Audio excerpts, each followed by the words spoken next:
तो इस वीडियो में हम बात करेंगे डिविजिबिलिटी के बारे में, कैसे हम किसी भी नंबर का डिविजिबिलिटी चेक कर सकते हैं। स्टार्ट करते हैं विद 2। अगर कोई नंबर 2 से डिविजिबल है या नहीं वो हम कैसे चेक करेंगे? उस नंबर का लास्ट डिजिट 2 से डिविजिबल होना चाहिए। अगर किसी नंबर का लास्ट डिजिट 2 से डिविजिबल हुआ तो वो पूरा नंबर ही 2 से डिविजिबल होगा। For example let's say we have 234, तो लास्ट डिजिट 4 है and it is divisible by 2, इसीलिए पूरा नंबर 2 से डिविजिबल होगा। एंड यहां पे अगर इसको हम 2 से काटेंगे तो फिर हमको मिलेगा 117। इसी कॉन्सेप्ट को हम एक्सटेंड कर सकते हैं 4 से डिविजिबिलिटी और 8 से डिविजिबिलिटी चेक करने के लिए। दैट मींस 2 के पावर्स से अगर हमको डिविजिबिलिटी चेक करना हो, फॉर एग्जांपल अगर कोई नंबर 4 से डिविजिबल है या नहीं, तो 4 इज इक्वल टू 2 स्क्वायर, इसीलिए हमको लास्ट 2 डिजिट, उस नंबर का लास्ट 2 डिजिट के लिए चेक करना पड़ेगा कि अगर नंबर का लास्ट 2 डिजिट 4 से जाता है तो फिर वो पूरा नंबर ही 4 से जाएगा। दैट मींस वो पूरा नंबर 4 से डिविजिबल होगा। फॉर एग्जांपल इसी 234 का अगर हम बात करें तो 234 में last 2 digits are 3 and 4, that is 34। तो 34 जो है वो 4 से डिविजिबल नहीं होता है, इसीलिए 234 एज अ होल 4 से डिविजिबल नहीं होगा। और ये हम देख पा रहे हैं क्योंकि अगर 234 को एक बार 2 से काटेंगे तो फिर हमको मिलेगा 117 which is further not divisible by 2 again. तो अगर कोई नंबर 2 बार 2 से डिविजिबल होता दैट मींस वो 4 से डिविजिबल होता, बट यहां पे 234 एक ही बार 2 से जाएगा, दैट मींस कि वो 4 से नहीं जाएगा। तो यहां पे लास्ट 2 डिजिट्स 4 से नहीं जा रहा, उससे हमने ये कंक्लूड कर लिया कि वो नंबर 4 से नहीं जाएगा।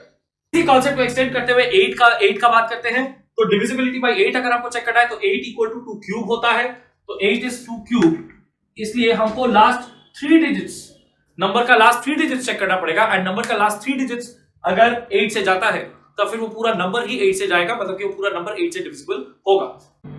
फॉर एग्जांपल एक नंबर लेते हैं 2512, तो इस नंबर के लास्ट 3 डिजिट्स है 512 एंड 512 जो है वो 8 का क्यूब होता है। दैट मींस 512 आता है 8 into 8 into 8 करने से, तो ऑब्वियसली वो 8 से जाता है। तो 512 अगर 8 से डिविजिबल है, ये पूरा नंबर 2512 8 से डिविजिबल होगा। और हम इसको डिवाइड करके चेक भी कर सकते हैं।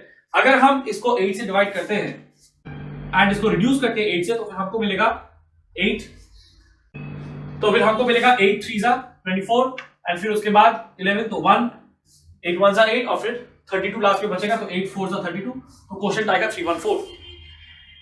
इसी तरह से अगर हमको किसी नंबर का डिविजिबिलिटी 16 से चेक करना हो तो फिर उसके लास्ट 4 डिजिट्स को हमको ये चेक करना पड़ेगा कि अगर उस नंबर के लास्ट 4 डिजिट्स 16 से डिविजिबल है तो फिर वो पूरा नंबर 16 से डिविजिबल होगा, बिकॉज 16 होता है 2 to the power 4। इसके बाद हम आते हैं 3 में। 3 से कोई नंबर तब डिविजिबल होगा अगर उस नंबर के सारे डिजिट्स का एडिशन, अगर उस नंबर के सारे डिजिट्स का एडिशन खुद 3 से डिविजिबल हुआ, तब फिर दैट मींस अगर सम ऑफ द डिजिट्स उस नंबर का 3 से डिविजिबल हुआ तब फिर वो नंबर भी 3 से डिविजिबल होगा। तो यहां पे फॉर एग्जांपल हम एक नंबर लेते हैं 1278, तो 1 + 2 + 7 + 8, यहां पे हमको मिल रहा है 1 + 2 3, 3 + 7 10 एंड 10 + 8 18। 18 3 से जाता है तो ये नंबर भी 3 से जाएगा।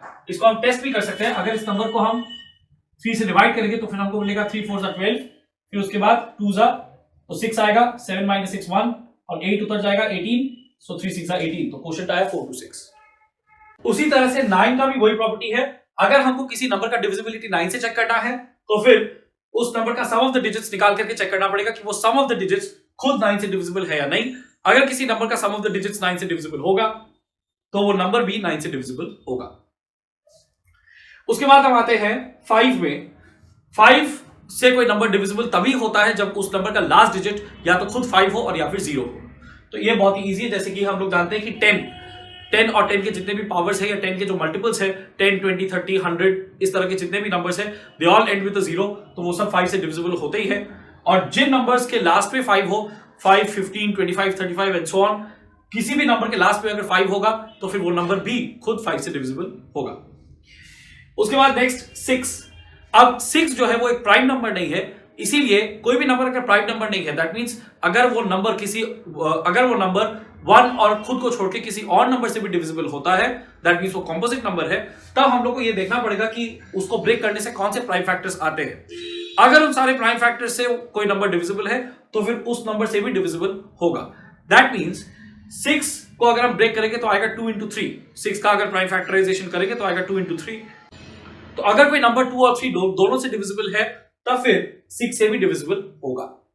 तो किसी भी नंबर, कोई कॉम्पोजिट नंबर अगर है तो उसको उसके प्राइम फैक्टर्स में ब्रेक करके हम लोग को देखना पड़ेगा कि गिवन नंबर उस नंबर के प्राइम फैक्टर से डिविजिबल है या नहीं है। अगर सारे प्राइम फैक्टर से डिविजिबल हुआ तभी वो नंबर इस कॉम्पोजिट नंबर से डिविजिबल होगा। इसका भी एक एग्जांपल ले लेते हैं।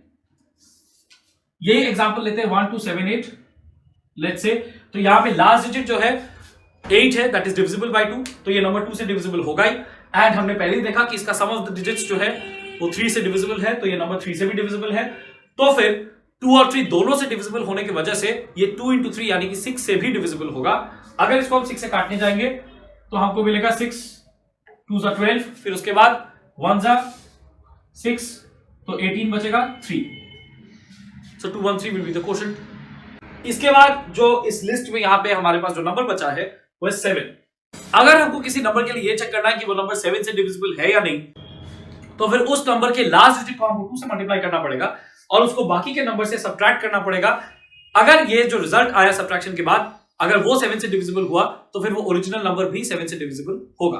फॉर एग्जांपल 343, तो लास्ट डिजिट को हम 2 से मल्टीप्लाई करेंगे, सो 3 into 2, एंड बाकी का जो नंबर है 34 उससे माइनस करेंगे, तो यहां हमको मिलेगा 34 minus 6 यानी कि 28। 28 7 से डिविजिबल है, तो फिर ये जो ओरिजिनल नंबर है 343 वो भी 7 से डिविजिबल होगा। इसको वेरीफाई हम इजीली कर सकते हैं। अगर 343 को 7 से डिवाइड करेंगे तो फिर हमको मिलेगा 49 एज द क्वोशंट, बिकॉज 343 खुद 7 का क्यूब होता है, दैट मींस 7 into 7 into 7। अगर 10 से किसी नंबर का डिविजिबिलिटी चेक करना हो तो फिर सिर्फ यही क्राइटेरिया है कि उस नंबर का लास्ट डिजिट 0 होना चाहिए, ये तो हम लोग जानते ही हैं। उसके बाद 11 का क्राइटेरिया क्या है? 11 के लिए हमको क्या करना पड़ेगा कि हमको ऑड प्लेसेस और इवन प्लेसेस को मार्क करके ऑड प्लेसेस में जितने डिजिट्स हैं उनका सम अलग से निकालना पड़ेगा, फिर उसके बाद इवन प्लेसेस में जितने डिजिट्स हैं उनका सम अलग से निकाल के ये दोनों सम को माइनस करके देखना पड़ेगा कि जो रिजल्ट आएगा वो 0 आएगा या 11 का कोई मल्टीपल आएगा। अगर 0 या 11 का कोई मल्टीपल ये रिजल्ट आता है तो फिर वो ओरिजिनल नंबर भी 11 से डिविजिबल होगा, नहीं तो फिर नहीं। इसका एक एग्जांपल लेते हैं। फॉर एग्जांपल 1331, तो यहां पे अगर हम ऑड प्लेसेस और इवन प्लेसेस को मार्क करेंगे तो हम 1 डिजिट से शुरू करेंगे, तो 1 2 3 4। तो यहां पे हमारे जो ऑड प्लेसेस है वो है ये वाले और ये वाले, ये दोनों प्लेसेस ऑड है। इनमें जो डिजिट्स है वो है 3 और 1, तो 3 + 1 ये हो गया sum of the digits at odd places. इसका आंसर आया 4, माइनस जो इवन प्लेसेस पे जो डिजिट्स है वो भी 3 और 1 है, तो इसका सम भी आएगा 3 + 1 यानी कि 4, तो 4 - 4 ये आएगा 0। तो हमारा रिजल्ट 0 आया। इसका मतलब कि ये नंबर 11 से डिविजिबल है, एंड ये हम जानते हैं बिकॉज ये 11 का क्यूब है 1331। एक और बड़े नंबर के साथ इसको चेक करते हैं। So let's say we have 161051, ये वाला नंबर जो है इसके साथ चेक करते हैं। अगेन हम लोग यहाँ पे ऑड और इवन प्लेसेस को पहले मार्क करेंगे, तो 1 2 3 4 5 6 ऑड प्लेसेस हमारे पास है 1 3 and 5। इनमें जो डिजिट्स है वो है 1 0 and 6, तो 1 + 0 + 6 ये आएगा 7, that is the sum of the digits at the odd places. Sum of the digits at the even places वो है 5 1 and 1, तो अगेन 5 + 1 + 1 ये भी आया 7। अगेन 7 - 7 is 0, तो अगेन ये नंबर जो है वो 11 से डिविजिबल होगा। तो ये डिफरेंस जो आएगा वो 0 भी हो सकता है, लेकिन वो 11 का कोई मल्टीपल भी अगर हो, यानी कि 11 22 33 44, तो भी वो पूरा ओरिजिनल नंबर जो है वो 11 से डिविजिबल होगा। उसके बाद जिस तरह से हम लोग ने 7 के लिए ये बोला था कि 7 में हमको लास्ट डिजिट को 2 से मल्टीप्लाई करके रेस्ट ऑफ द नंबर से माइनस करके देखना होगा कि वो रिजल्ट 7 से डिविजिबल है कि नहीं, और अगर वो होगा तभी ओरिजिनल नंबर 7 से डिविजिबल होगा। उसी तरह से बाकी के जो प्राइम नंबर्स 11 के बाद है, यानी कि 13 17 19 23 29 इस तरह के नंबर्स, इनमें भी उसी तरह का कुछ क्राइटेरिया है। 13 के लिए हमको रेस्ट ऑफ द नंबर के साथ लास्ट डिजिट इंटू 4 करना पड़ेगा, यानी कि लास्ट डिजिट को 4 से मल्टीप्लाई करके बाकी के नंबर के साथ ऐड करके वो रिजल्ट 13 से डिविजिबल है कि नहीं वो देखना पड़ेगा। 17 के लिए हमको लास्ट डिजिट को 5 से मल्टीप्लाई करके रेस्ट ऑफ द नंबर से माइनस करना पड़ेगा। अगर वो रिजल्ट 17 से डिविजिबल हुआ तभी ओरिजिनल नंबर भी 17 से डिविजिबल होगा। 19 के लिए नंबर के साथ हमको लास्ट डिजिट, मतलब कि लास्ट डिजिट को 2 से मल्टीप्लाई करके रेस्ट ऑफ द नंबर से ऐड करके देखना पड़ेगा कि वो रिजल्ट 19 से डिविजिबल है कि नहीं, तभी ओरिजिनल नंबर 19 से डिविजिबल होगा। अगर ये हुआ तो 23 के लिए हमको नंबर के साथ, यानी कि लास्ट डिजिट को 7 से मल्टीप्लाई करके रेस्ट ऑफ द नंबर के साथ उसको ऐड करके देखना पड़ेगा कि वो रिजल्ट 23 से डिविजिबल है कि नहीं, तभी वो ओरिजिनल नंबर 23 से डिविजिबल होगा। सिमिलरली 29 के लिए हमको नंबर के साथ लास्ट डिजिट इंटू 3 करना होगा, यानी कि लास्ट डिजिट को 3 से मल्टीप्लाई करके रेस्ट ऑफ द नंबर के साथ ऐड करके देखना होगा। अगर वो रिजल्ट 29 से डिविजिबल हुआ तब भी ओरिजिनल नंबर भी 29 से डिविजिबल होगा। ये क्राइटेरिया जो है याद रखना होगा, बिकॉज ये जो नंबर्स है ये एक पर्टिकुलर कैलकुलेशन से निकाले गए हैं कि कौन से प्राइम नंबर के लिए हमको किस नंबर के साथ लास्ट डिजिट को मल्टीप्लाई करना है और फिर रेस्ट ऑफ द नंबर से प्लस या माइनस करना है। तो इसको हमको याद रखना पड़ेगा। 30 तक के नंबर्स का याद रखने से काफी कैलकुलेशंस इजी हो जाता है, बिकॉज तब हम टेस्ट कर सकते हैं कि वो नंबर्स 30 तक के नंबर से डिविजिबल है कि नहीं। तो एक एक का एग्जांपल लेते हैं। For example the number 169। तो 169 अगर 13 से डिविजिबल है कि नहीं वो चेक करने के लिए हमको क्या करना पड़ेगा, हमको 16 के साथ, मतलब कि लास्ट डिजिट को छोड़ के जितना नंबर है उसके साथ लास्ट डिजिट इनटू 4, यानी कि यहां पे हो जाएगा 16 प्लस 36 यानी कि 52। अब हमको मालूम है कि 52 जो है वो 13 से डिवाइड होता है, बिकॉज 13 4 से 52 होता है। तो इसलिए ये रिजल्ट 13 से जाता है, तो ये नंबर भी 13 से जाएगा। दैट मींस ये नंबर 13 से डिविजिबल होगा। उसके बाद 17 का एक एग्जांपल लेते हैं। 17 के लिए हम लेंगे एज एन एग्जांपल 289। नाउ 17 के लिए हमको नंबर के साथ लास्ट डिजिट इंटू 5 को माइनस करना होगा। That means rest of the number से लास्ट डिजिट को छोड़ के जितना नंबर है 28 से हम लास्ट डिजिट यानी कि 9 इंटू 5 को हम सब्ट्रैक्ट करेंगे। यहाँ पे हो जाएगा 28 माइनस 45, यहाँ पे हमको मिलेगा माइनस 17। अब हमको सिर्फ ये देखना है कि ये जो न्यूमेरिकल पार्ट है ये 17 से जाता है कि नहीं। तो 17 खुद 17 से जाता ही है, तो इसलिए ये नंबर भी 17 से डिविजिबल होगा। 289 17 से डिविजिबल होगा, और वो है भी बिकॉज 289 17 का स्क्वायर है। उसके बाद 19 का एक एग्जांपल लेते हैं। सो 19 के लिए हमें क्या करना होगा, लास्ट डिजिट को 2 से मल्टीप्लाई करके रेस्ट ऑफ द नंबर से ऐड करके चेक करना होगा कि वो रिजल्ट 19 से डिविजिबल है या नहीं। उसके लिए हम जो नंबर लेंगे, फॉर एग्जांपल लेट्स से 361, तो यहां पे हमको करना पड़ेगा 36 प्लस लास्ट डिजिट 1 इंटू 2,